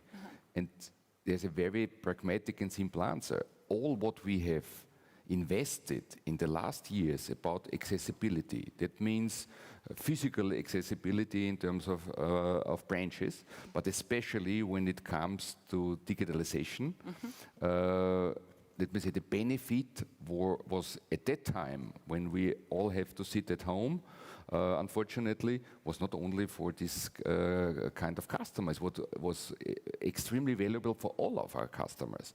So, for example, all the investments we have done in the last years about our multi-channel approach, or the video advice. Again, we can do also in sign language, but I think the video advice was not only from a pure accessibility for people with disability or customers with disability, it was valid for all customers.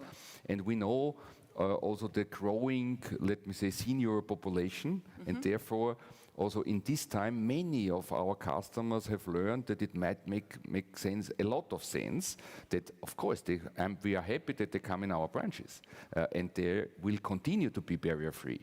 But also they have learned that it is also added value to be even more free. Whenever they want, from everywhere, they can remotely access and do their banking services. So, and again, as I mentioned, for also other people, it is valid for everyone, and I think this is just a proof of concept that yes, we started for this reason, but now it's a benefit for all. It's brilliant, because even listening to Nike speak this morning, and then Sarah speaking about Apple, and you talking about it in this universal way, it's the businesses are now getting it. This is not niche, this is universal.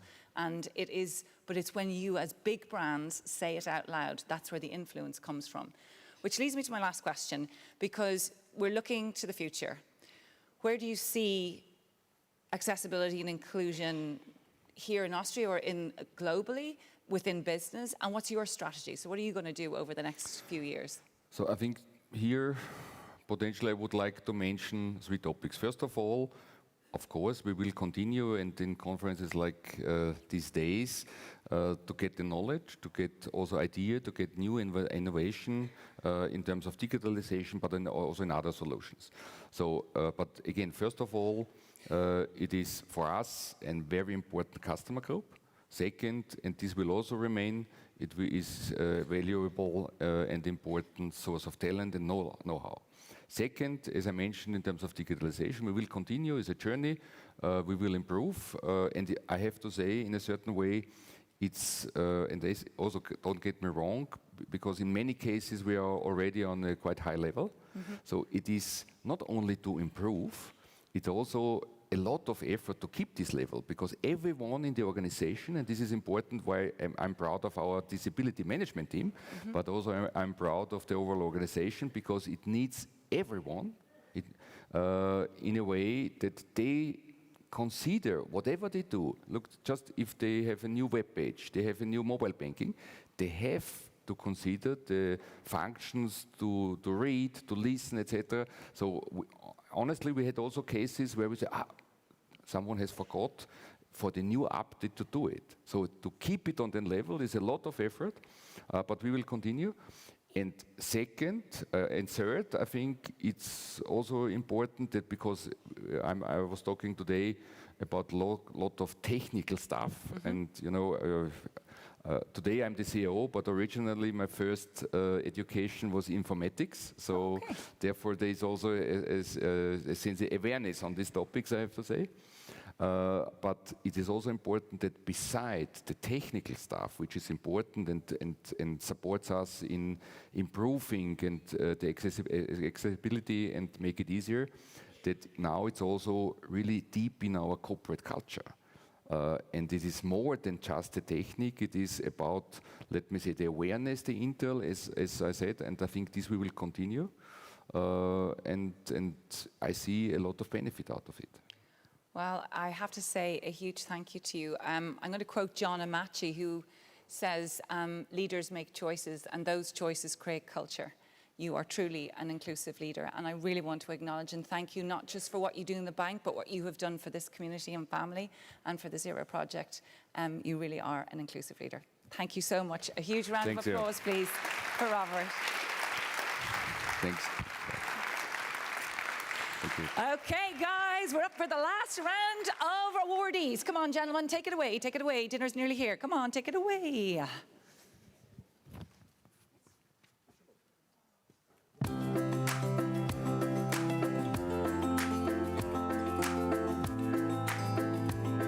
Founded by U.S. musical artist Lachi in 2021, the Recording Artists and Music Professionals with Disabilities Network is dedicated to promoting disability culture and accessibility in the music industry, including certification of venues. By 2022, the program already had 60 professional members.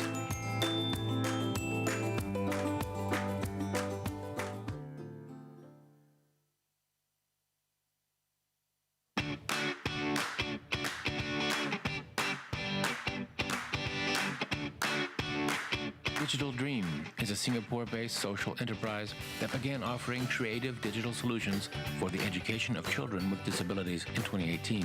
The iCube uses projections to create immersive and interactive environments that allow children to learn real-world situations safely.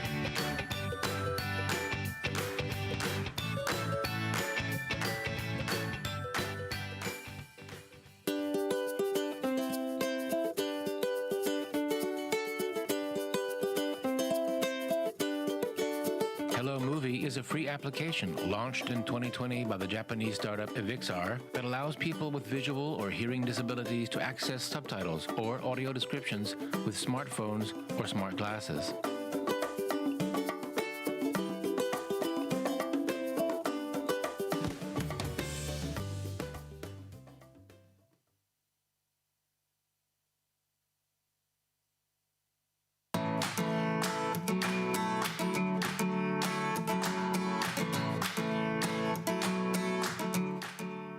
The KeyX smart keyboard, launched in 2018 by multinational startup Key2Enable, has just 11 touch-sensitive iconographic keys that enable operation without much effort. By 2022, some 2,500 KeyX keyboards had been sold in 28 countries.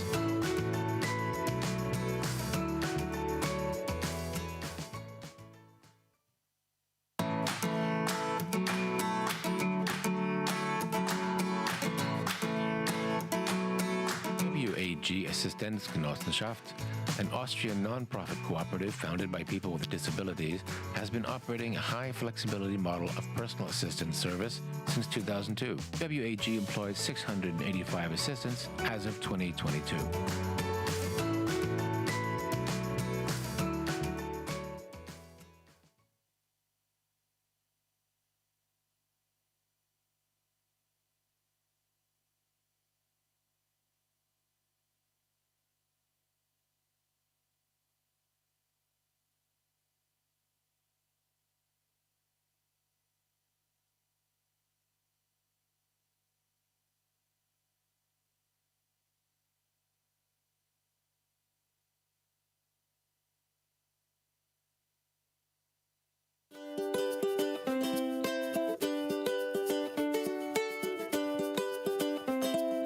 In 2020, together with mobile operator Safaricom, the National Development Fund for Persons with Disabilities in Kenya launched the NVPWD Career Portal, which offers personalized job and learning opportunities. By mid-2022, it was used by more than 5,100 job seekers and 327 employers.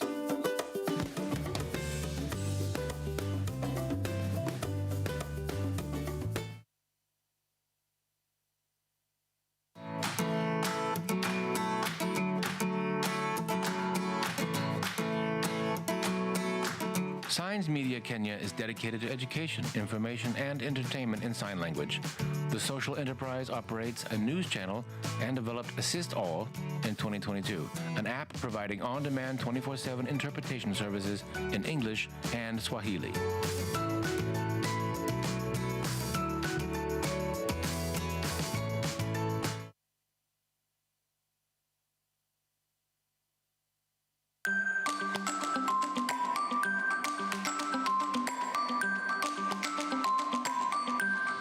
Right Here is a startup from Israel that uses beacons as orientation aids. Users receive live updated information directly into their earphones. By 2022, Right Here had more than 30,000 customers and covered more than 2,100 locations worldwide.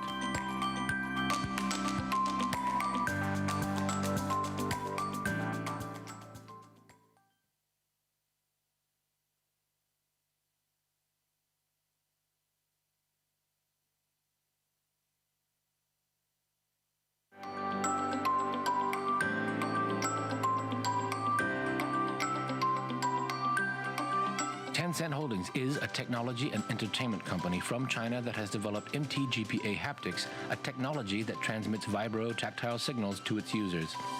By 2022, MTGPA Haptics had been installed in over 240 million smartphones.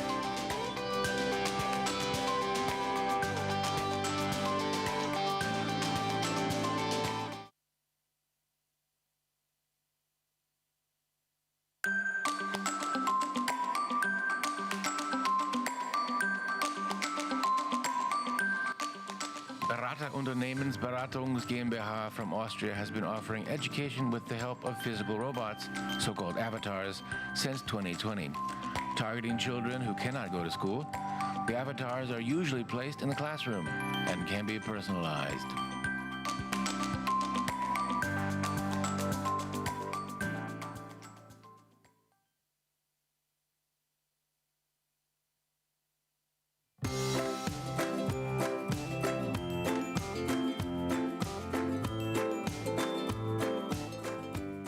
The Djibouti National Agency for Persons with Disabilities launched a management information system in 2019 that facilitated support with a mobility inclusion card. By 2022, 4,466 people had been registered.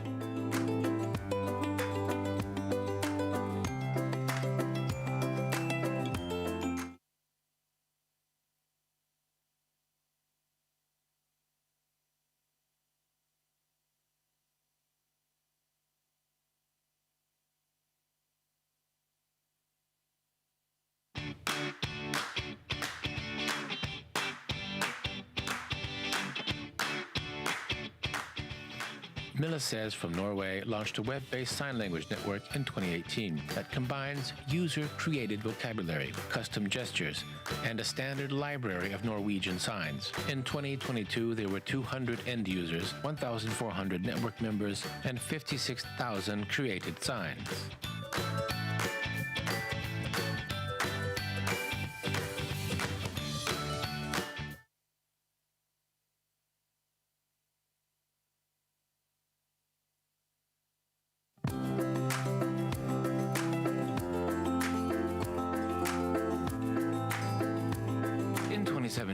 Mouse for All developed a device for people who can neither operate a touchscreen nor use voice or eye commands. Instead, users control an input device relying on horizontal and vertical cursors, icons, and pictograms. By 2022, Mouse for All had users in 41 countries.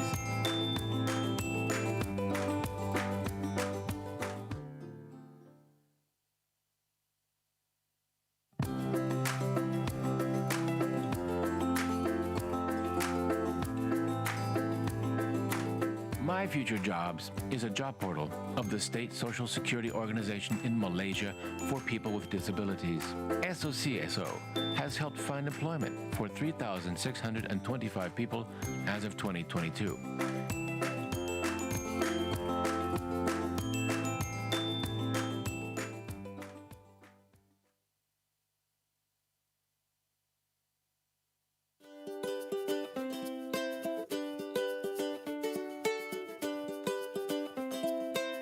In 2021, Enable Me Kenya launched an interactive online platform to support people with disabilities and their relatives. The portal provides information on more than 200 topics and had more than 70,000 visitors between 2021 and 2022.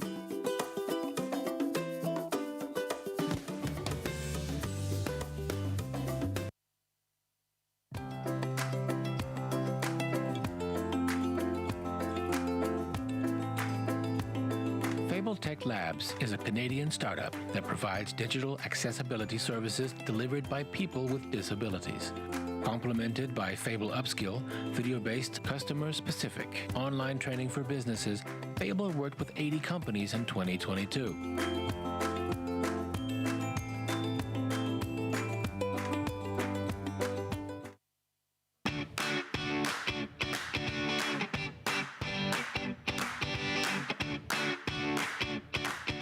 Introduced the app Lookout in 2019. Smartphone photos generate a text or a voice message description of objects, printed text, handwriting, and provide barcode or QR code recognition.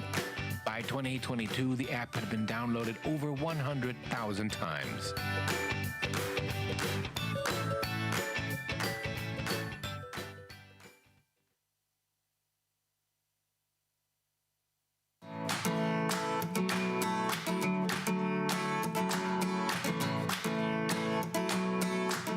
Jobsability, launched in 2018, is a development of the U.S. nonprofit Our Ability in cooperation with Syracuse University and Microsoft. This AI-driven job matching service uses algorithms that focus positively on the job-related skills of persons with disabilities.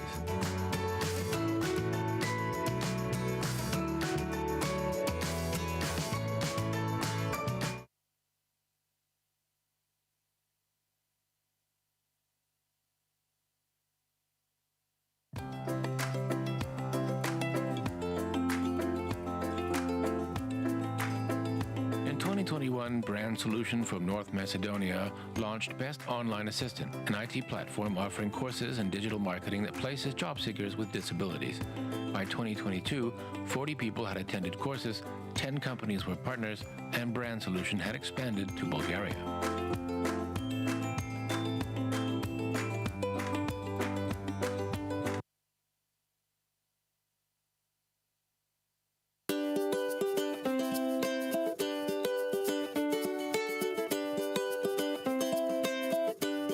The online learning game Funkabudiken, published by the Swedish NGO Funka in 2021, allows users to practice shopping and paying online. Easy language, illustrations, and videos are some of the accessibility features offered. By 2022, Funkabudiken had around 20,000 visits.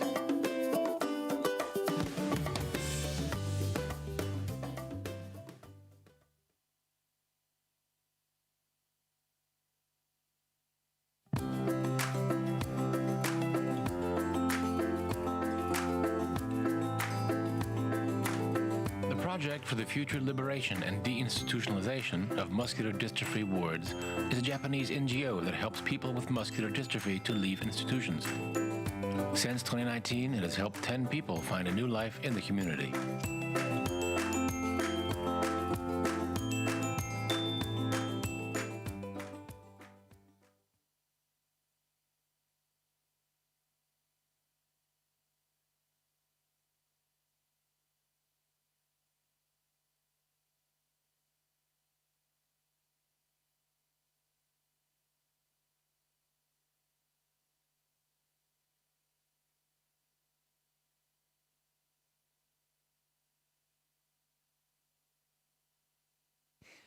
Okay, so before we get up and eat, and I know everybody is really tired, can I just say you have been phenomenal. You have clapped every single award and every single speech. You're amazing.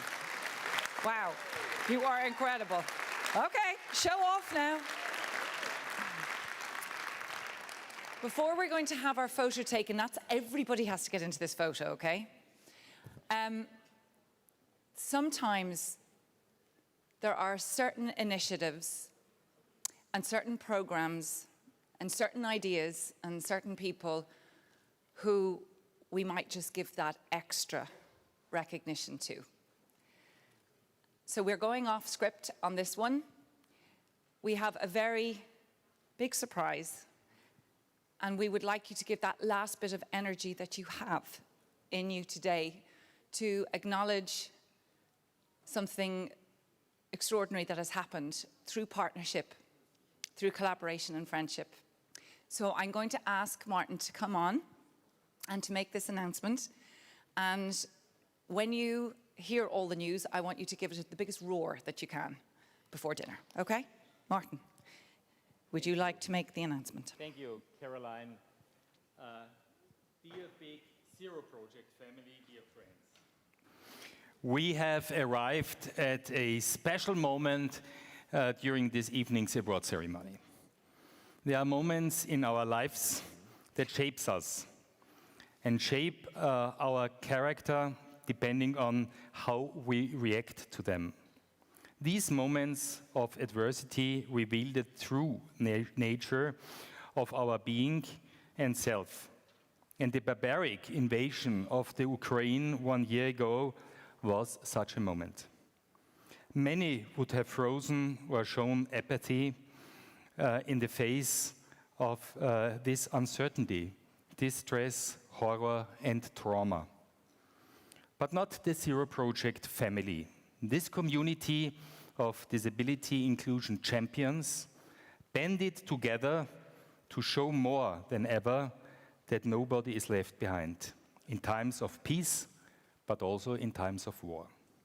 Two organizations particularly stood out in their speed and determination to help: Access Israel and the Nippon Foundation.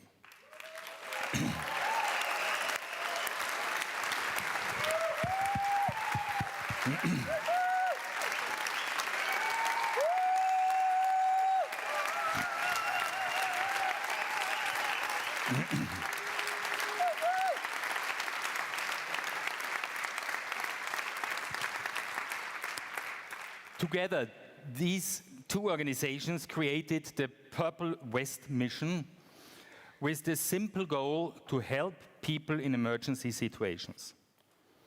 Persons with disability, the elderly, may need assistance for accessible evacuation. Others may choose to remain in place but need more support. The Purple Vest Mission steps in and leaves nobody behind. This courage and effort deserve recognition. Thanks to you, Access Israel, and thanks to you, Nippon Foundation. Lives were saved, dignity was restored, and barriers were removed. The Purple Vest Mission shows that the accessible today and the accessible tomorrow of Ukraine can look alike. It has instilled the mindset of inclusion amongst those young and old. Ultimately, the Purple Vest Mission, for me, speaks to the unbreakable character of the Ukrainian people. It rings true and reminds me of what the Ukrainian poet Taras Shevchenko wrote in the Caucasus poem back in 1845, when he said, "Our soul shall never perish. Freedom knows no dying, and the greedy cannot harvest fields where seas are lying, cannot bind the living spirit nor the living word." Let us cherish these words. Let us cherish this spirit, and let us cherish the Purple Vest Mission and what it stands for, a world with zero barriers. It is my distinct honor as the founder of the Zero Project to personally welcome to the stage the Purple Vest Mission team, Access Israel and Nippon Foundation, to receive the 2023 Zero Project Special Recognition Award. Congratulations. And let us remember that and cherish that a world with zero barriers. Now please give Access Israel and Nippon Foundation a huge applause. Thank you.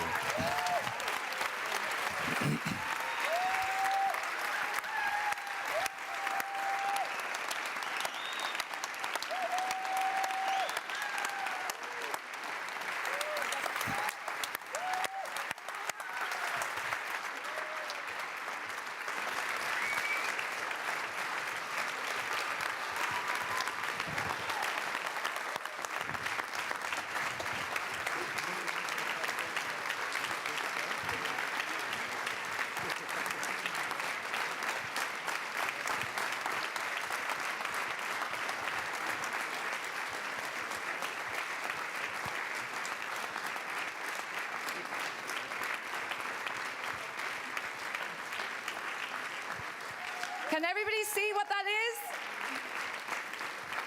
It's an award with a purple vest. Now, there is nothing more important than having the voice of Ukraine to have the last words of tonight. I hope you agree. So I would really like to bring onto the stage, give our big, fierce, warm heart shout and roar, please, to Tetiana LOMAKINA, I hope I've said that correctly, Commissioner of the President of Ukraine for the Barrier-Free Environment, the Presidential Office of Ukraine. Tetiana.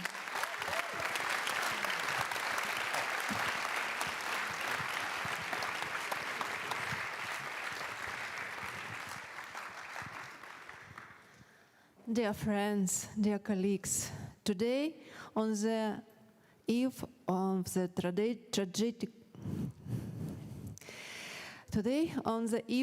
tragic one-year anniversary of the invasion of Ukraine, it is very symbolic to be here and now on this stage and to have the opportunity to participate in ceremony Zero Project Recognition Award 2023.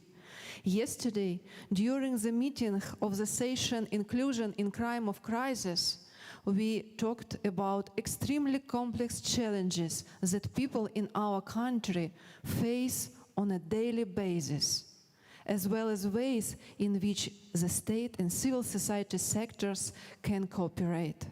Because our goal is to meet the needs of the most vulnerable social groups, in particular people with stable functioning impairments.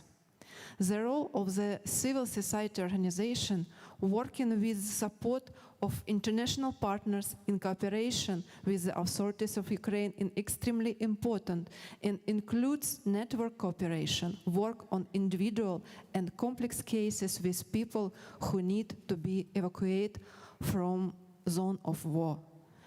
I would like to thank Michal RIMON, CEO Access Israel, and Ichiro KABASAWA, Executive Director, the Nippon Foundation, and their member of the teams for the Purple Vest mission, who provided great assistance during the evacuation of low mobility social group, primarily people with disabilities, in the midst of continuous military attack. Your mission and support of Ukrainian people is very important for each person. I hope the fruitful cooperation in the future and partnership with your organization and countries in matters of expert support low mobility social group, primarily people with disabilities. Every day counts. Every human life is precious. Thank you.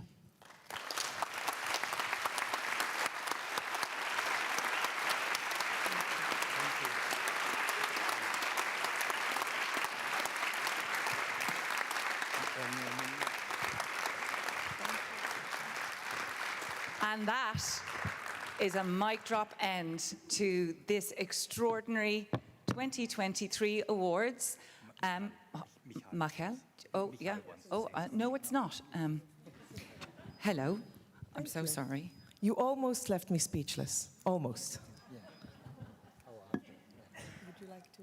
No, please.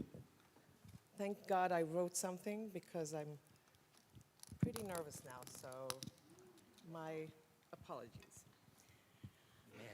Yes, thank you. Sorry. So, almost speechless, not quiet. So thank you for that. I would like to begin by thanking Zero Project, because when Martin mentioned that we couldn't sit and leave no one behind, it's something that started here, in this big room, when for the first time 9 years ago, we found out the power of the community and the power of the Zero Project family. And it's, that's why I first of all want to say thank you to everyone, because it's us together creating the change. I would also like to thank Ichiro KABASAWA, Yosuke, who spent hours with us also, and of course the Nippon Foundation for enabling us not just to dream small, but to really go all the way and do it. I would like, before I continue a little bit of thanks, I would like to just share with you. Yesterday we had a session, and I apologize because I understand it's a session that people came out with tears, so that wasn't my intention. But I said a short message that I would like to convey here in this big hall. Number one, we are talking about Ukraine now, and I can tell you this afternoon, I met with amazing organizations and the Sabancı Foundation from Turkey, because today it's in Ukraine, in Turkey, in Syria. It can happen anywhere, unfortunately, whether it's war, whether it's a natural disaster. And yesterday I spoke about the mirror. Let's take upon ourselves to look at the mirror and understand this is relevant to all. And the second thing is to listen, not just to hear. The fact that I, wanted to go out there and help, and I thought that I knew best, I don't. We have to hear the people on the ground. We have to listen to what they're saying. We have to understand what they want, and then see how we can help. And that's a very important message that I have learned also. Egos aside, and let's listen to what the people need and help as much as we can. The next thing is the wheel. Let's not reinvent it. I think the 820 innovations is just a proof. Amazing, amazing wheels are happening all the time. And in Ukraine, we had the honor of seeing a lot of those wheels and just connecting the dots.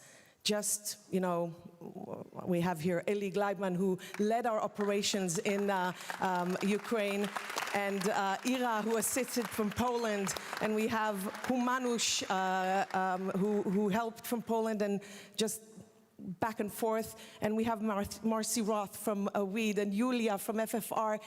It's not just about us. This is about everyone, and if you don't want to wear a purple vest, don't wear it. But let's just make sure that we're leaving no one behind, and we're doing it not last minute, but we're doing it before. And last, I would like to thank my staff, my colleagues, my friends, because it's great for a CEO to stand in an audience and talk and say thank you and receive all the credit. I couldn't do it alone. So thank you for everyone that assisted in Ukraine, in Poland, in Israel. Thank you very much.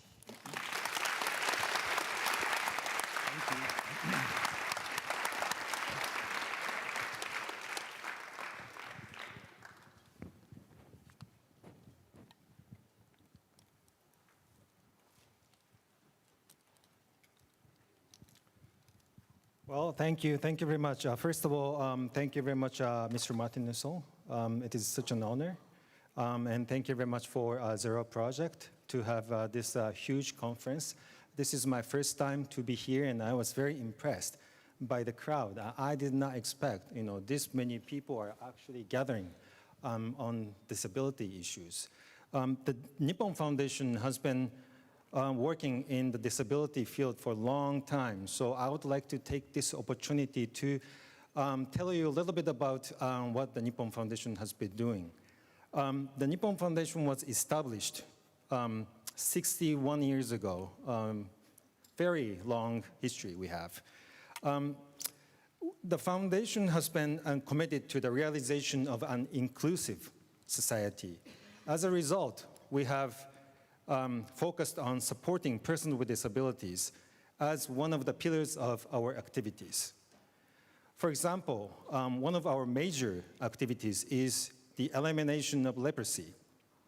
Historically, leprosy has been the subject of intense discrimination because of disability that remains even after cure.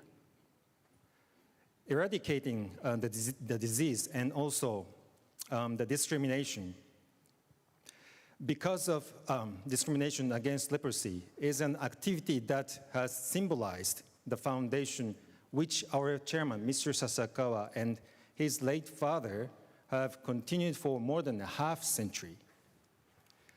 Over the past 30 years, the Nippon Foundation has established schools in 6 different countries in Southeast Asia to train prosthetists. In the 1970s and 80s, Southeast Asia was a time of conflict. Many people were injured in conflict or by landmines. It was necessary not only to provide prosthetics, but also train local prosthetists to be more sustainable. So 6 schools are now operated by the governments of each country. This is a project that took us 30 years to solve a social problem in Southeast Asia. It is truly a systematic change. Our current focus for a new systematic change is the Variable 500, led by Caroline Casey here. It is a game-changing initiative to promote disability inclusion in business through the power of a collective of companies. I believe this is the new way to solve new challenges in the new era that is about to arrive. That is why I have decided to invest $5 million in her newborn organization in 2021. I believe the final amount of our investment will be even more, since I have no doubt, a single doubt, in Caroline's success. Great. Thank you. The Purple Vest mission is also a new way to solve problems. In 2010, more than 20,000 people were killed by tsunami in Japan. And the death rate of persons with disabilities are twice as high as the overall death rate. In emergencies such as disasters and wars, persons with disabilities are the most difficult to evacuate. The Purple Vest mission reaches out to those people, and Access Israel utilizes its extensive network in Ukraine and neighboring countries. While the official support from the United Nations and international organizations has been slow to reach Ukraine, this grassroots effort has made its presence stood out in the support of Ukraine. I would like to express my sincere gratitude to all those involved for their courage and energy in the extremely difficult environment of war, and for the difficult coordination of the activities. Last October, I traveled from Vienna through Poland to Kharkiv in Ukraine, eastern Ukraine. As a journalist by background, I have always made the decision to support a project only after seeing it on the ground. I did not see any significant international assistance in eastern Ukraine. As a result, I have decided to coordinate with the mayor of Kharkiv and the local Red Cross to establish a Nippon Foundation hub in the area. For the time being, our main activity will be to provide hot meals to those who are unable to have ones due to the power outage. I have to admit, what the Nippon Foundation can do in Ukraine is very limited, but we will continue to do what we can do on a small scale, and sincerely hope that peaceful life will remain to Ukraine as soon as possible. Thank you very much.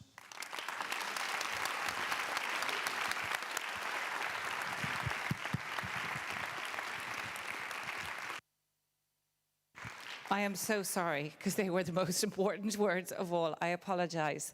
So thank you, everybody. Thank you, you guys. Thank you for being here. I'm now going to ask everybody to stand up or come towards the stage in whichever way you can for our final big photograph.